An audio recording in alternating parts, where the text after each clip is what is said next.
Hello, everyone. Thank you for joining us this morning. Please just give us a few minutes while we wait for others to join in, please.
Hello, everyone. Susan has her hand up. Is there anything we can help with? I'm not hearing anything. Has it not started yet? It hasn't started yet. We will begin shortly. I'm looking forward to this enormously. We're glad you're here, Susan. Okay, I'm still thinking about your invitation to do the French gallery. A little bit busy right now, but I'm looking into it. I've got three paintings already very much in mind: the David, the Largelière portraits, and the Boucher, François Boucher, and there was one more that I had in mind, but I can't remember it right at the moment. All right, well, that's wonderful. We'll be in touch about that. Okay. Okay, hello, everyone, and welcome to today's virtual tour of the Timken Museum. We're so excited to have you with us this morning. And a few housekeeping things before we get started. Please keep yourselves muted throughout today's presentation. If you have any questions, please feel free to use the Zoom chat function by clicking the button at the bottom of your screen that says chat in order to type your question, and we'd be happy to address any questions or comments at the end of today's tour. If you're joining us over from Facebook Live, welcome to you as well. You can also ask any questions you may have using the comment section on Facebook, and we'll be monitoring those comments and answering those questions at the end of the tour as well. Lastly, this tour is being recorded and streamed live and will be posted to our social media channels once the tour is over. If you'd like to rewatch this tour or watch other tours put on by the Timken Museum previously, please check out our YouTube or our Facebook pages to find those. Without further ado, I'm so excited to introduce Dr. Gillman, who will be presenting on the intriguing fame of the Prodigal Son, Il Guercino's many portrayals of him. Thank you so much for being with us today, and I'll turn things over to you, Dr. Gillman. Okay, thank you, Ilsa, and welcome to everybody. Sorry I can't see all of you, but those I do see, it's great to see you. Good morning, wherever you are. This talk is inspired by the Timken's painting of the Prodigal Son by Il Guercino. It's been in Italian and Spanish gallery. It's a very large painting and draws your eye from many different angles in the room. As you may have read in the blurb about this, my background is biblical studies, theology, quite a bit of church history, and so on. So that is the angle, you could say, at which I'm going into this talk. I'm not an art historian, although they sure are interesting to read. But I am interested in, especially in the context, both biblically, religiously, sometimes politically, in which art functions and with which art and artists dialogue. Going to advance here. Let's see. We had trouble with this before too. Okay, I think we're advancing okay now. So Il Guercino is a nickname, which means squint-eyed, for an artist named Giovanni Francesco Barbieri. You see the dates of his life there. So he's a man of the 17th century.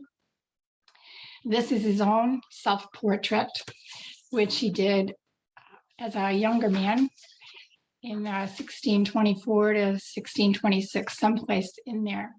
He himself doesn't emphasize his eye so much as another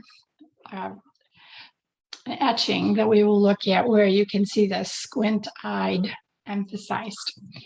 In any case, okay, I gotta do this. Huh?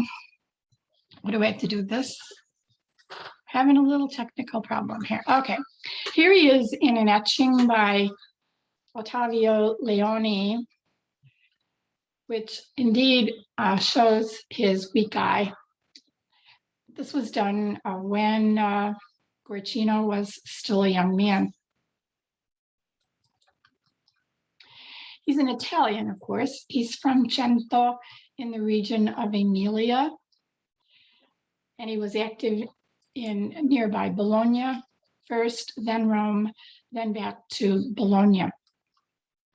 His career is actually pretty well documented because there's this astounding information in his account book, which was the account book for him and his brother.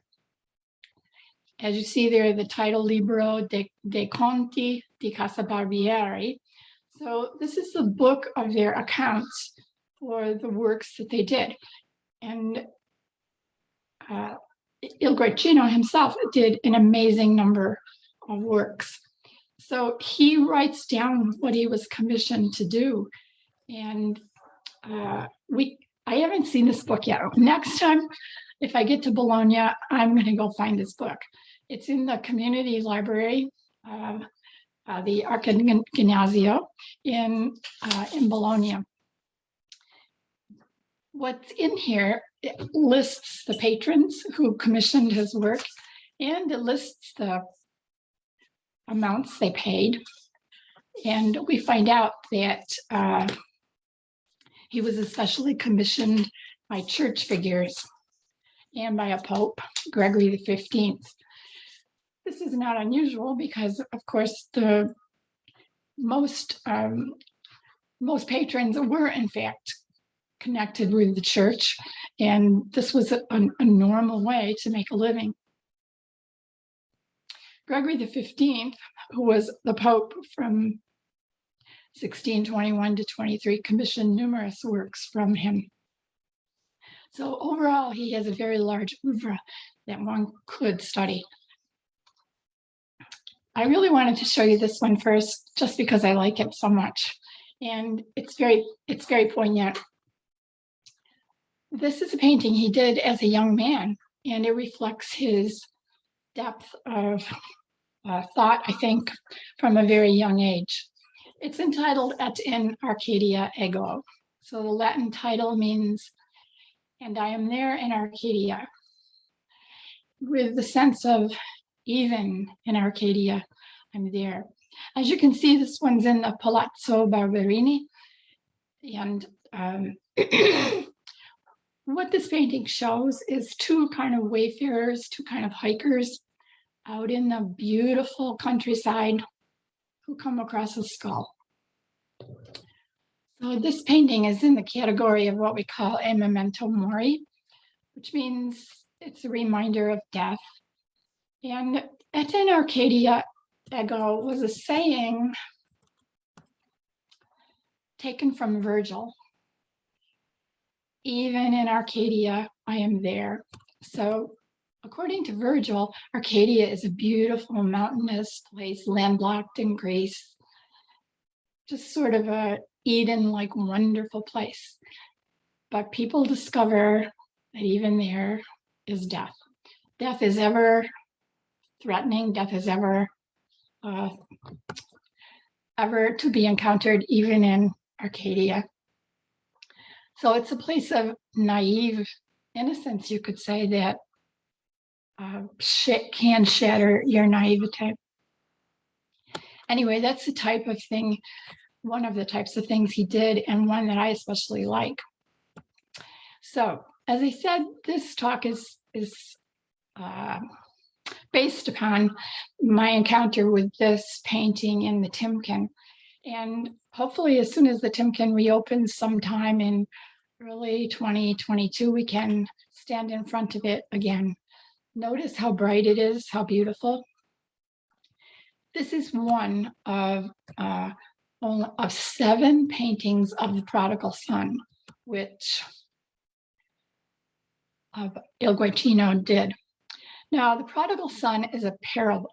That's a specific kind of story that we find throughout the Bible in both the Old Testament and the New Testament.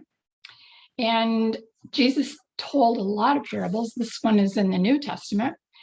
He didn't tell us the title of them. He just told the stories. In order to get into this, just to make sure we haven't forgotten some of the details, I'm going to very quickly recount the parable.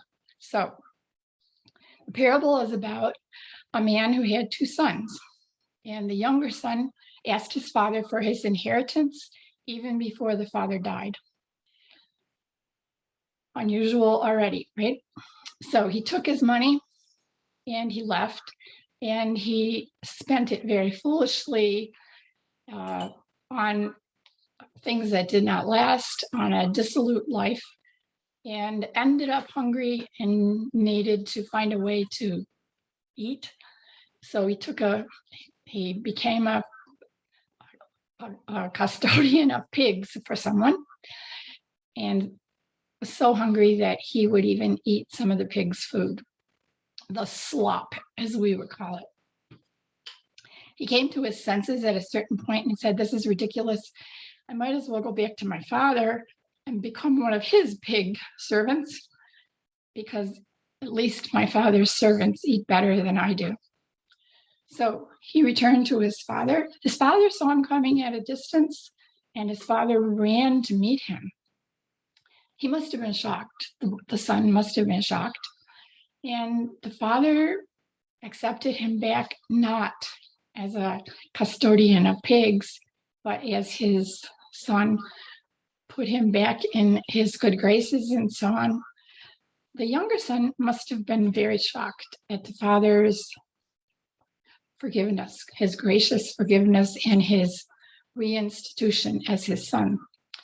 The second part of the story says that the older son was not there when all this happened, but when he came home, because servants told him his brother had come back, the older son was kind of put out. And the older son told his father, "All these years I've worked for you, I've done everything you asked, and here you are, you're having a party, you're cooking the fattened lamb to celebrate my brother's return. You never offered to do that for me and my friends." So the older brother is very upset at how liberal the father's forgiveness is. And the father says to the older brother, "You've always been with me. You know that everything I have is yours. So rejoice, your brother has come home." Now, according to Jewish law, when the father gave the younger son his inheritance, the older son was thereby assured of everything that was left.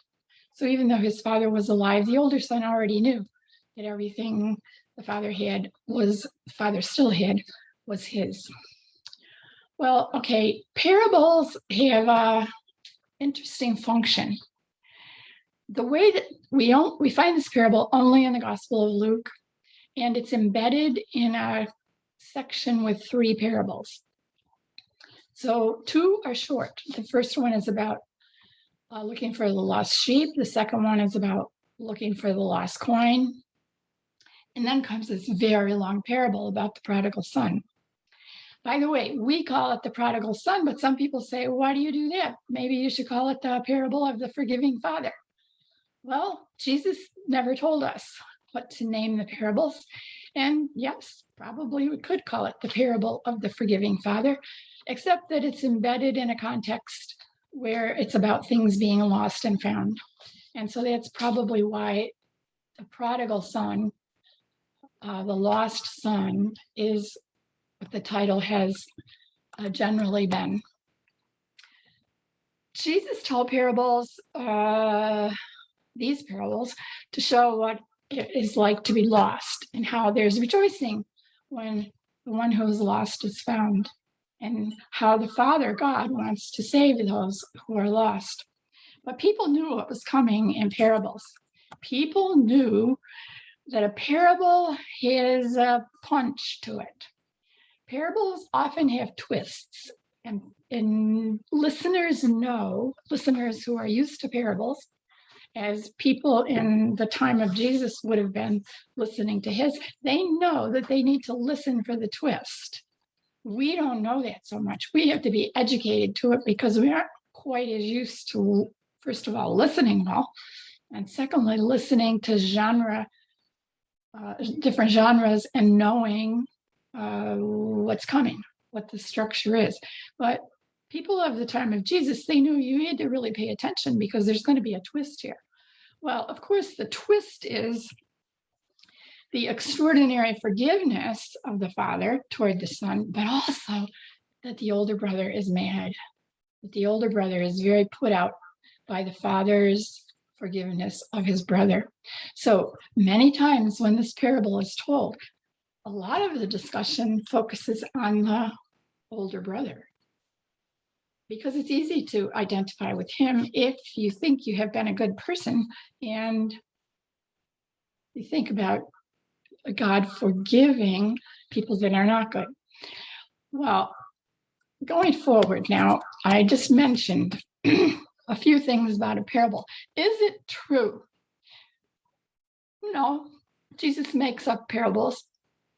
On the other hand, yes, it's absolutely true. The same thing has happened hundreds of times. Yes, of course. So is it true? Yes and no. We also said the listeners know that there's going to be a punch in it, and they know that they're going to have to react on some level. So parables are mirrors. When people listen to parables, they know, where do I fit here? Where do I fit? Am I in this story? Which character am I? So parables are really mirrors that listeners need to figure out how to fit into. And I told you that there's usually a twist of some type. In this case, the father's liberal forgiveness and the brother's reaction, and they make listeners very uncomfortable. Okay, so Guercino did many portrayals of this parable. He did 7 paintings based on this story. 5 of them exist, and there are notable differences.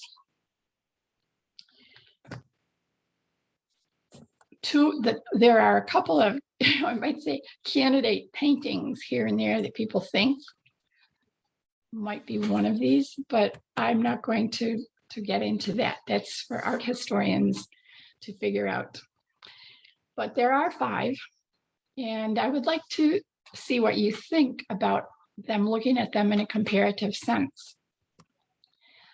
I'm going to show you a slide that's too complicated to really be a good slide, but it's the only way I can show you all 5 at once.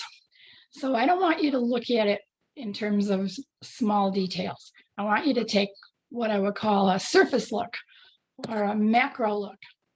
I arrange them chronologically, and I want you to decide or to comment to yourself what happens here. So note the chronological sequence, the dates are there, and see what you think. Okay, I told you this is too many on one slide. I know.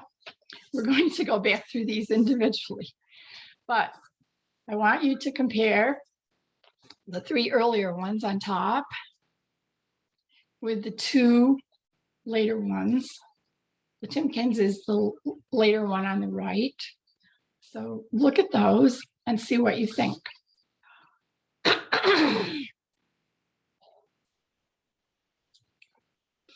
If you would like to put a comment in the chat, I would appreciate it. So would someone like to type in a comment about your general impression overall? Anybody, please?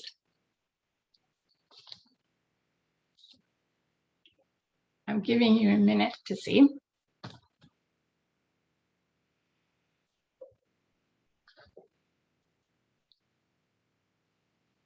Okay. I will tell you then, okay, we have one comment in the chat, and that's from Ginny. Thank you. She says the colors change. Is that cleaning or original? Oh, great question. The only one that's in bad shape is the first one.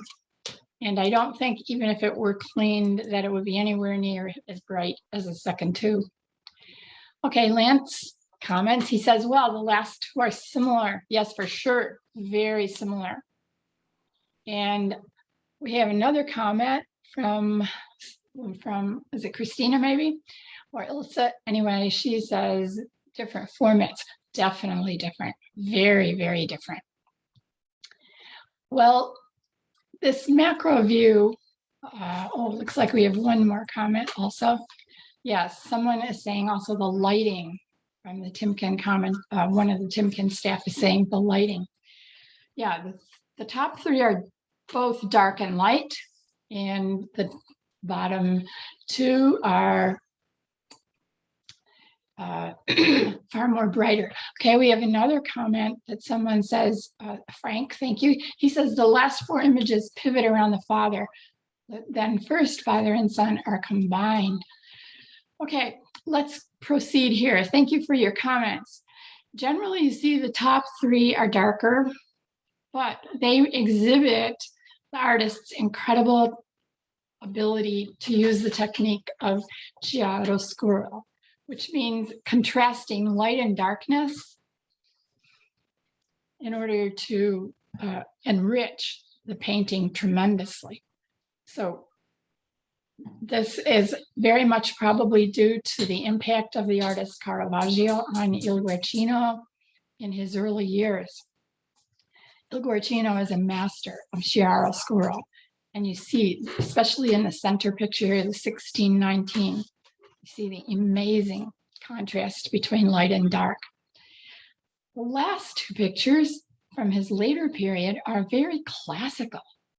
Notice how the father's dressed differently. Notice the light and the bright colors. So he really changed over the course of his career.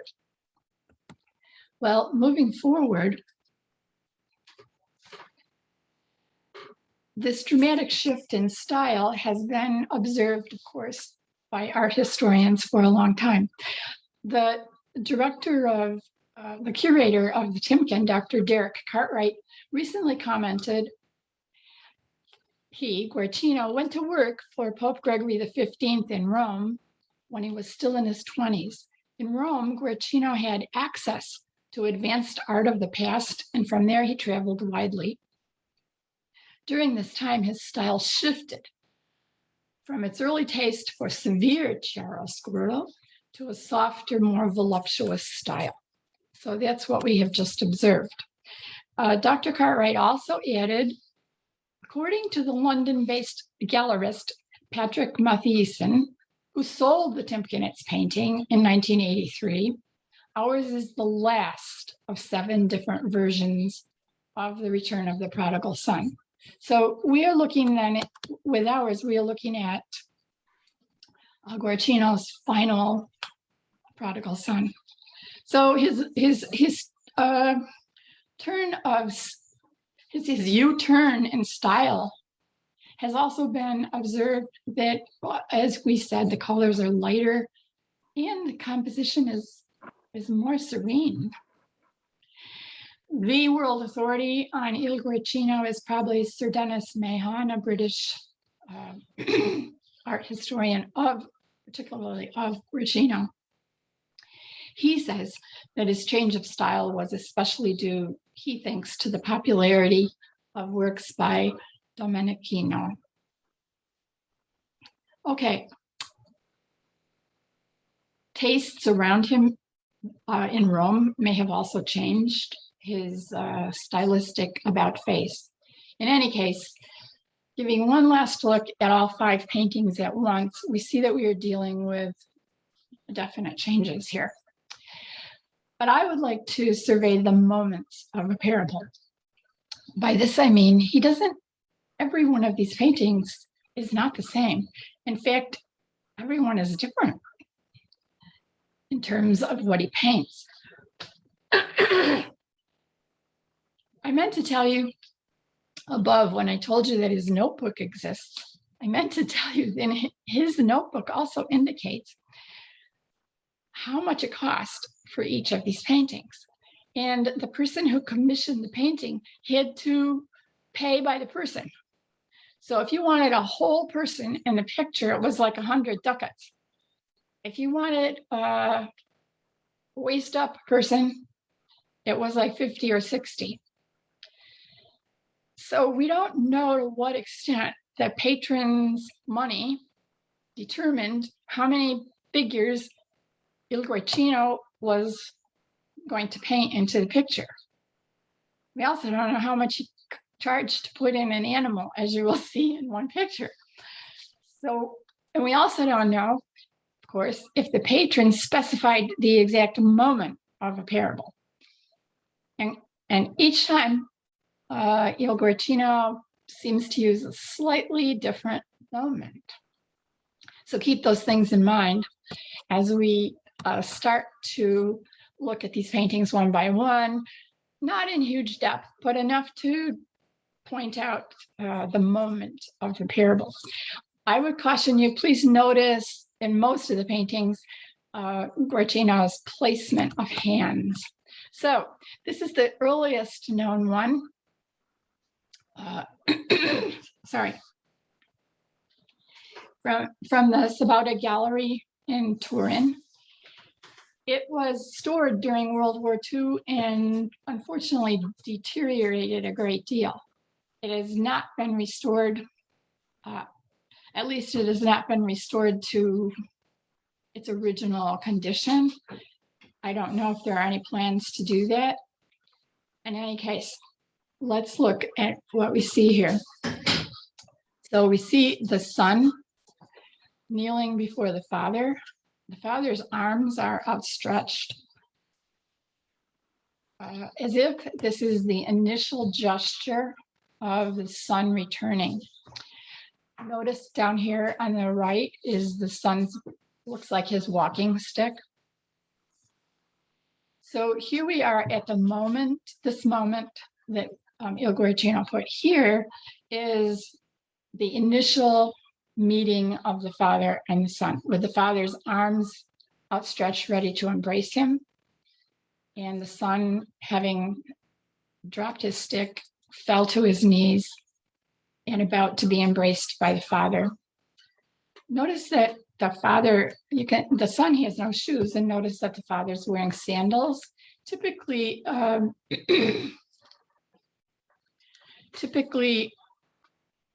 closer to the Palestinian or Levantine dress of the time. Now, on the right, there's some really interesting things. First of all, there's a church, which is anachronistic. There would have been no churches in such a period. Also, over here on the right, we have some more people. This figure right here looks rather dapper. So he's, and behind him is a man pointing him in this direction. So the man is probably a servant pointing the older son into the picture. So in a certain sense, Guercino has collapsed a few different moments into this picture. The moment of return, but the later moment of the servant going and telling the older brother, your brother has come back. Up here, it looks like we might have a string quartet of some type playing music for this. How this all fits together with the church in the background is a very interesting question. It may have something to do with who the patron was. So this is the earliest that we have, and this one is in Turin. Now, let's move to this one. This one's in Vienna in the Kunsthistorisches Museum. This one is a superb example of chiaroscuro. And look at the hands. The painting is sort of centered on the hands, the gestures of the hands. It takes a minute when you first look at it to figure out whose hand is this. But you can see that, of course, it's the long extension of the father's arm. And this, of course, is the servant who has been told to bring clothes for my son. And here is the son removing his shredded clothes. A couple things to note, because they will contrast with the later paintings, is notice how muscular the son is. You could say, well, that makes sense because he was working so hard, but it doesn't make sense because he was hungry. So he is returning probably in the parable, probably in emaciated condition. In any case, we also see anachronistically that the type of shoes brought for him are very much beautiful Roman style shoes from the period of Guercino. And this servant is elaborately dressed, hardly looking like a Palestinian servant would have looked in the time of Jesus. But the artist is demonstrating extraordinary chiaroscuro, and the moment is the moment the servant has followed the father's directions and brought clothes, and they are beginning to put the clothes on him. So this is later than the first painting. And what we see here, according to some people, is the beginning of some reconciliation. He's been forgiven.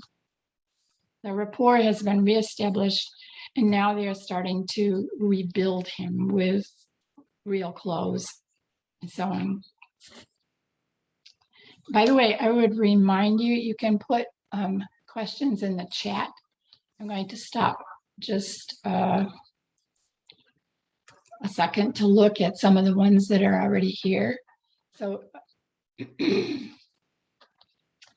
one person has commented that the son, I assume this is in the previous painting, looks like a child or an adolescent, not an adult old enough to have left and returned. Yeah, that's a good observation. And someone else has commented the lack of seeing emotion in the sun due to lighting. Oh, this is commenting on all 5 paintings going together. I'll come back to this comment because we're going to look at those one more time. All right, let's move forward here now. And oops. Okay, this is the third one in the Borghese Gallery in Rome. This is quite different. So you see, yes, chiaroscuro, but less of it, I would say. But it's the central lighting of the painting. And here we see hands are also very interesting. The father, interestingly, is pointing to the son as if he's telling the servant, this is the person for whom I told you to get the clothes. Is he thinking the servant must not recognize him or must be surprised? We don't know, but it's a different moment. And why did Guercino change the moment? And why did he think this moment was important? That it's the father saying to the servant, this is the one I wanted you to bring the clothes for. It's obvious this is the one. So we can't answer every question that the painting raises, but we can see that in Guercino's mind, okay, this is the moment he wanted to think about. When the artist paints all these different moments, it makes you question, as I already did the patron say, this is what I want? Or more likely, is it Guercino thinking this through, and this is what kind of grabbed him at the time?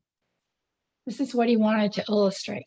Now notice the dress. There's nothing very Palestinian. It looks more like a Roman soldier almost here if you were looking at the time of Jesus. But there's nothing Palestinian about the dress here. It's 17th century Italian elegant clothing.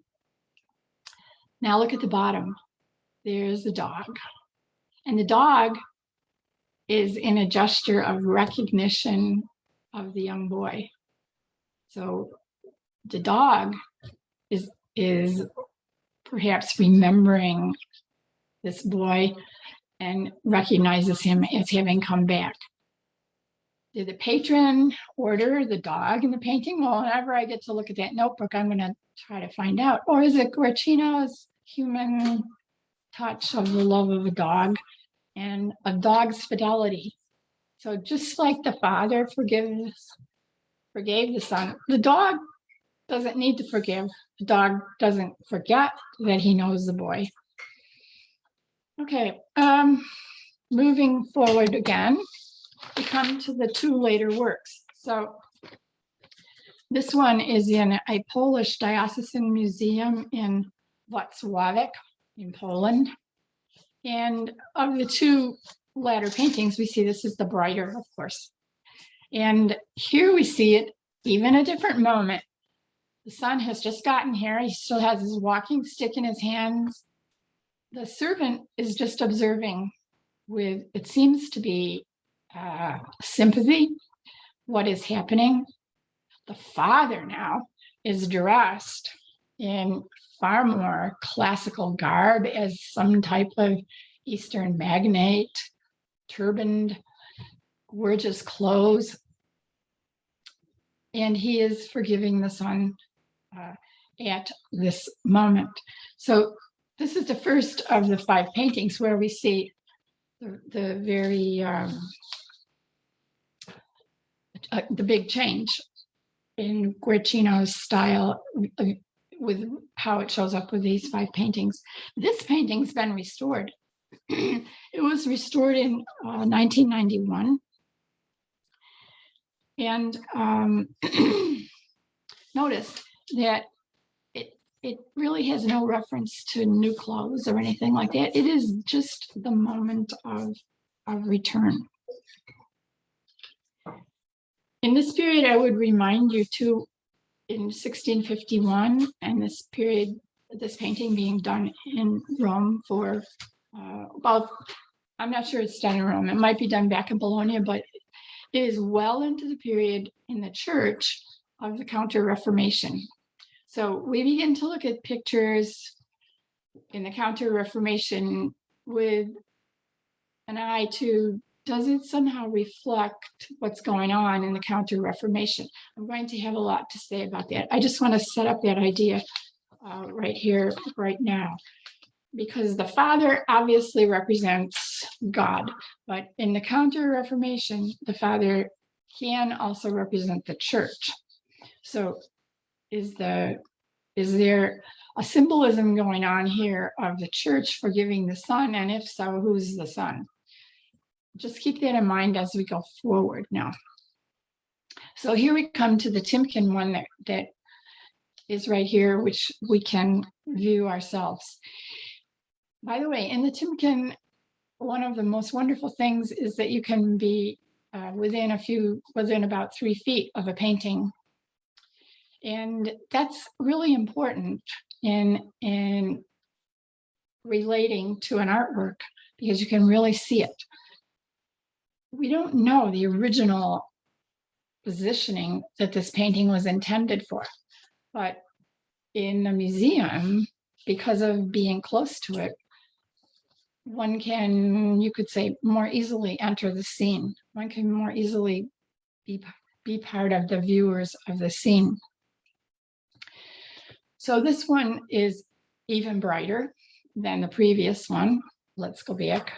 Notice this one's still rather dark. This one is really bright, maybe unrealistically bright. Looking at the right side of it here, why is all this blue here? And what is the cloud? What's that all about? But the body also of the prodigal son is very light. irrealistically light, maybe. It doesn't look like the body of someone who's been doing hard manual work with animals, does it? Also, this looks like the moment of arrival when the son has just realized in shame that the father has forgiven him. So this gesture of the son is a classical gesture of turning away from something in shame. He can't believe what's happening. He didn't ask for total forgiveness. He asked to be taken back as a farmhand, basically. That's what he thought would work. He would at least be able to eat because he knew his father's servants were fed. And instead, he's superbly welcomed, totally forgiven. He's absolutely ashamed. It's like the forgiveness of the father is too hard to believe even for him. Notice the servant too. The servant is witnessing this moment. So he hasn't been told to go bring some clothes or anything like that. And he isn't looking at the incident. He's looking off to the left. He's not even looking at us. His eyes, I don't think, are, unless you stand at the left of the painting. What's he doing? Some people say, look at, he's pushing back a very gorgeous velvet-looking curtain, almost like this is the scene of a play. He's saying, this is just the beginning. Watch the rest of the play. Now, what's interesting about that is in the Middle Ages, and in this period of the Counter-Reformation and so on, there were plenty of plays going on in the villages, like in the center of the village square, where we call them morality plays. And we know a lot about these plays because here and there, some people wrote them down so that they could be played again and again. So when you went to the market, and each medieval city or later city, Renaissance city, would have its own market day. I loved that as a student when I was studying many years in Belgium. I loved market day. It was usually on Friday in my small place, Louvain, and I would finish work in the library early and go to the market. And you know, you go around and you see the same vendors that you saw the previous week, and you buy cheese from one vendor and he gives you a little extra because he knows you come to him every week. And there's children running around and playing, and lots of people, especially older people, sitting around probably gossiping. The market's wonderful. And in a medieval and Renaissance market, there were plays. And it was a great way for people to learn things because most people didn't read. And you could learn a lot of Bible stories that way from these plays because a lot of them were what we call morality plays, and they were teaching people a lesson. In this case, for example, they would be teaching the parables, and everybody could learn that way. Even the priests. Did you know that most of the priests of the Middle Ages and later, even into the Renaissance, most of them couldn't read. They learned things by hearing, and they passed on what they heard. So it's very likely that the servant is saying, okay, I'm pushing back the curtain and we're going to have the rest of the story. There is this print in the National Gallery in Washington that Il Guercino did before he did the two last paintings that we saw. And notice, he was thinking about doing something different here. Here he shows the father running. See the motion in this picture? He shows the father running out to meet the son. That would have been quite a different painting. But as far as we don't know. There's two missing paintings. Maybe he actually did do it. Now I'm going to switch to Rembrandt, which, as you know, in the description of this talk, I mentioned that I was going to do, but in a very brief way, because Rembrandt is an encyclopedic topic. Okay, Rembrandt is extraordinary. I'm simply going to make a few remarks about Rembrandt's Prodigal Son because it has some comparative elements with what's going on with Il Guercino. And you notice that Rembrandt, of course, is a 17th century figure as well. Please notice also how big this painting is. Okay, so it's 81 inches by 103. It is in the Hermitage in St. Petersburg because it was originally in the collection of Catherine the Great. Now, let's look at the moment in this painting. It's quite different because Rembrandt, unlike most of Il Guercino's, except maybe the first, Rembrandt has collapsed a lot of the parable into this painting. He actually has 6 figures in this painting. So he has the Father and the Son. And it appears this is the moment of return, the moment of forgiveness. And over here on the right, this man is normally interpreted as the older son. Then way in the background, see this woman? She is often assumed to be the mother who never figures into the actual story.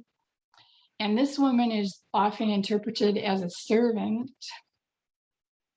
On this column, kind of interesting, it's very hard to see, but when you magnify it hugely, you can see that there's a flute player here, which probably rings a bell of, well, he had been living a dissipated life following what kinds of activities, who knows?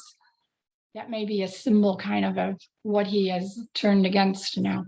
Then this man with his elegant velvet hat is most likely a lawyer figure, accountant kind of figure, a man who keeps the books, a man who, look, is between the 2 sons. He's probably the man who paid out the younger son, the father's gift to him, and who, note, he's closer to the older son, who is keeping the accounts that for the land and resources that really will belong to the older son.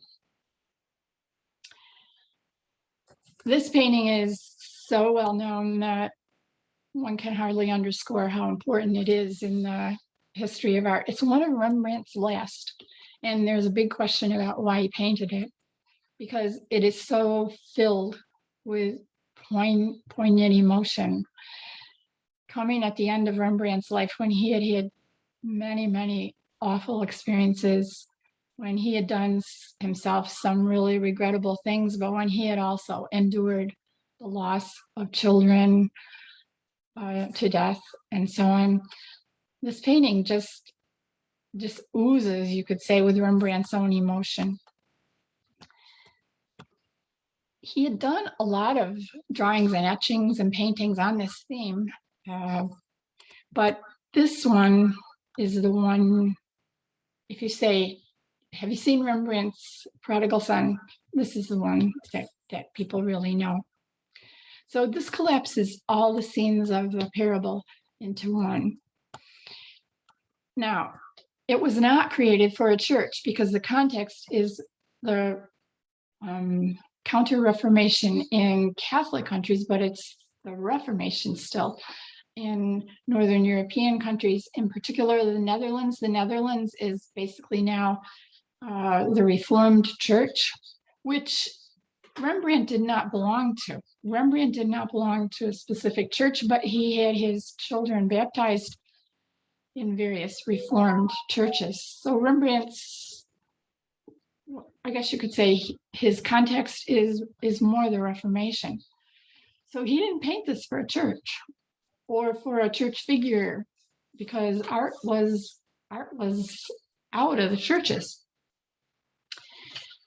So that raises the question of where was he thinking it could be put, if he was thinking it was going to be placed someplace, and what is it saying? The parable functioned as a mirror, you could say, in the 16th century in Reformation and Counter-Reformation debates. In the Netherlands, where it was predominantly Protestant. There were some Catholics still there, and of course there was communication with Catholics, and they interpreted the Prodigal Son differently. So if they both looked at a painting like that, they would have said different things about the parable. How do we know? Because another type of medieval and Renaissance, medieval Reformation, Counter-Reformation, Renaissance texts that we have are books of preachers' homilies. They have been preserved. They were published not just for historical memory, but they were published to be passed around to give other preachers ideas for what they should say in their homilies. And we can see very clearly that Catholics and Protestants looked at the Prodigal Son quite differently. Both agreed that the great message of the parable is God's mercy in forgiving sinners, but they disagreed on the reason why. Why does the Father forgive the prodigal? This really fit into huge debates that were going on, and is a reflection that with all art, what tends to happen is that the context in which it is viewed interjects itself into the painting, which was made in a different context. So if you ask Rembrandt what he was illustrating, it might be different than what people some years later saw. It might be the same, but it might be different.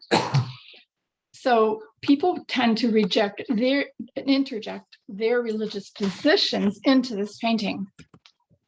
Now, this is the era of, as I said, the Counter-Reformation. That's the Catholic side reacting to what Luther had started.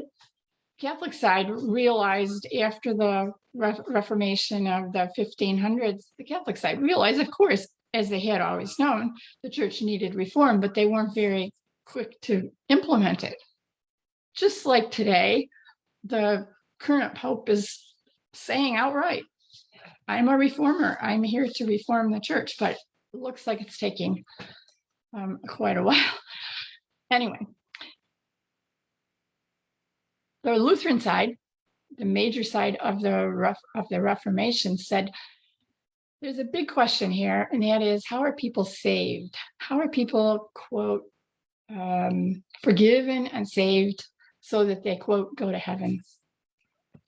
And Luther's great cry was only by faith, sola fide. You don't have to keep rules. You don't have to say certain prayers. You don't have to do certain actions. You don't have to go to certain church services to be forgiven. He was coming out of context where the church, the climate of the church was very rule oriented, and he was reacting against that. So sola fide, we are saved by faith alone. He had various other major statements. We call them the five solas. But anyway, he said, we are not saved by keeping laws and rules. So for a Reformation person, a Reformed person, to look at the painting of the Prodigal Son, the person would understand, yes, God just forgives him. He doesn't have to do anything. The Father didn't place any demands upon him. All the Father did was accept him and forgive him. So this becomes like a battleground, because the Catholic side would answer, wait a minute, it seems like he would have to want to be forgiven. It seems like he would have to choose in his mind or accept with his free will to be forgiven. After all, if you have free will, you can totally reject forgiveness. You can totally reject God. So which way should a person think? Well, the Prodigal Son was simply a battleground for arguing these kinds of things. And there's all kinds of art for the Prodigal Son besides the ones that we've seen. For example, look at this plate. It's gorgeous. It's in our Metropolitan Museum in New York. And this is the moment of this is the Prodigal Son among the pigs, but notice his hands. They see, and his eyes, he's looking up. He must be deciding, he must be saying, I need to do something. This isn't, I've got to change. Is he asking God to help him? We can't tell. But this very vivid, gorgeous plate is a type of thing. There were all kinds of household things, other things that talked about the Prodigal Son. There were even shoehorns. Now, whether they really used them as shoehorns or whether they were an excuse to carve on ivory, I'm not sure we can assess. But the Rijksmuseum in Amsterdam has this 16th century shoehorn. And it's one of many forms I put here, I tell you, of visual art. Paintings, woodcuts. Woodcuts are very famous. Engravings, tapestries, dishes, tankards, tablecloth, the side of iron stoves, and even shoehorns. The side of iron stoves is interesting because they tend to be tiled. So there would be beautiful tiles, also illustrating this story. I want to go back to reading into the Prodigal Son and tell you just another story as I come to a close here. So as I told you, parables are mirrors, and people use them to shape people's religious identity. Becomes like a preaching battleground of how to interpret what's going on. The biggest question being, should you be like the Prodigal Son, ask God to forgive you and that's it? Or are you by any chance the older brother? Are you a rigid, law-abiding, legalistic, unforgiving character? The opposite contrast in many ways of the father. Many of the Reformed kind of sermons we actually have, they would say this, the older brother represents Catholicism with all its rules at the time. And the younger brother represents the Reformed theology in which forget about, yes, of course you have to live a good life, but be forgiven, just be forgiven.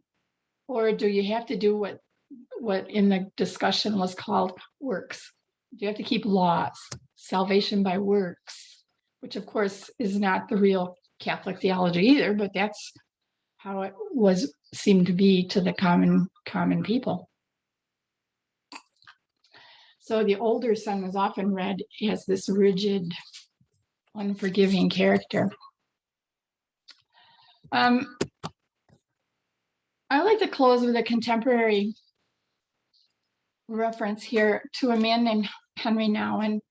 He was a Dutch writer, and he had an encounter with Rembrandt's version of the Prodigal Son that he has written about. So he wrote a book called The Return of the Prodigal Son, A Story of Homecoming in 1992.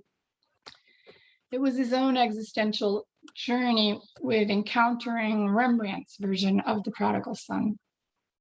And it reflects how a person can interact with a painting and be deeply affected. So he went to the Hermitage in Leningrad, now St. Petersburg again, and he spent he encountered this painting. He didn't know he was going there to see it. Now the way things are hung in the Hermitage, at least in the gallery where this painting is the bottom of this painting would come about waist level. And like the Timken, you can get very close to this painting.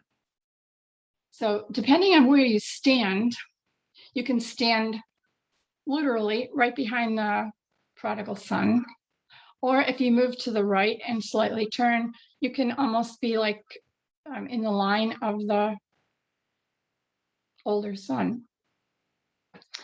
So this place is incredibly crowded. I always tell you, I know many of you are travelers, and I'm sure you remember being in this museum.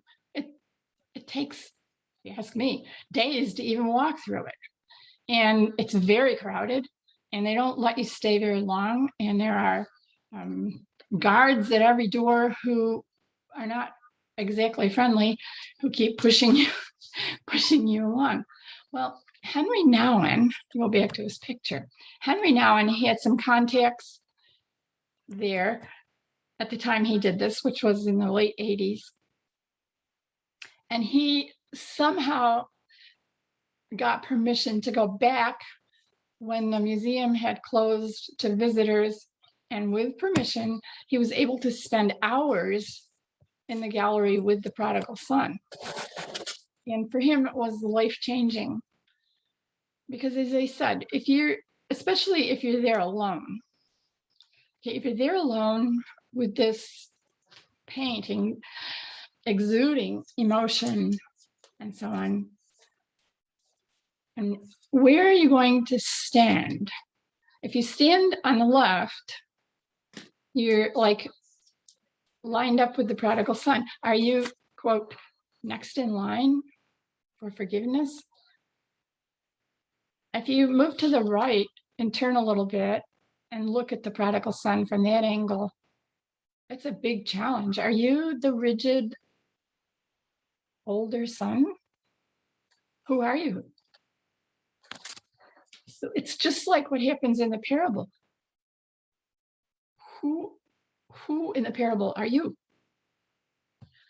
So he had really an overwhelming experience. He was there, he was able to go many different days for many hours and be alone with the painting. It's very interesting because it says the display of a painting can make a big difference to the viewer. Almost every museum will say, well, these paintings weren't made for the museum. They were made for a situation. And we only know the situation sometimes. But when the painting is so placed that the viewer can walk into it, it can be a very interesting thing. And that's what happened to him. And he writes about that in this book. It's a lot to think about. It's maybe dangerous to be near some paintings. Who knows? Well, our beautiful painting at the Timken is where we will end. And as I say, one of the great things is we can walk up close to our paintings to, it helps one realize the profound power in paintings, and yeah, who knows, helps one to enter in. Okay. Thank you so much, Dr. Gillman, for such a fascinating and engaging tour, and we'd be happy to take any questions. Okay, I do see on chat, someone says, how do we know? Yes, Dennis is asking questions. Thank you. How do we know that the third figure in most of these paintings is a servant versus the other son? Most of the time, we know by the way they are dressed, and also by the reference to the parable that the servant was sent to get clothing. So the servant is either in the position to be sent or to bring the clothing in. Okay, I could take some more questions.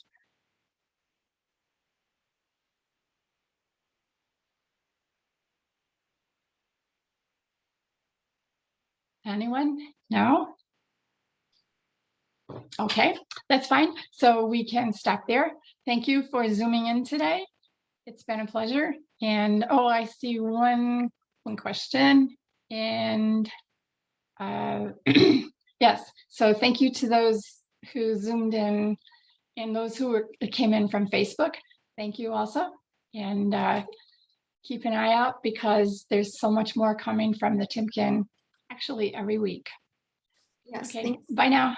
Before everybody goes, I would like to remind you that this tour and other tours put on by the museum are on our social media channels, Facebook and YouTube page. And if you'd like further information for future tours being put on by the museum, please check out our website events calendar for those details. Thank you, everyone, and have a wonderful day.